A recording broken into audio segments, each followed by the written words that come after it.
मी कृष्णा गायकवाड आणि आपण 42-47 वापरलं होतं कांद्याच्या प्लॉटवर आणि चकाकी बी आली कांद्याला आणि साईज बी मस्त झालेली आहे आणि काळुकी बी होते आपले कांदे आणि 42-47 मारल्यामुळे म्हणून मग कांद्याला बी रिझल्ट आलेला आहे आणि कांद्याची फुगवणी बी आणि चांगला कांद्याचा साईज बी झालेला आहे.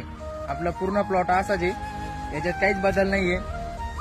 ईशान ॲग्रोवरून आणलं होतं आणि त्याच्यामध्ये आपण कॉम्बो बी घेतलं होतं. कॉम्बोचा बी चांगलं रिझल्ट आहे.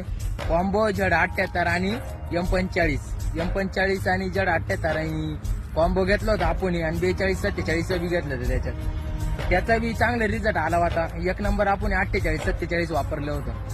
48-47 एक नंबरची ग्रेड आहे, 2 नंबरची 42-47 ग्रेड आहे आणि मला रिझल्ट आल्यामुळे मी आता ते राजू सरांनी आम्हाला हे केलं होतं, सांगितलं होतं तुम्ही आधी वरली ग्रेड मारा मग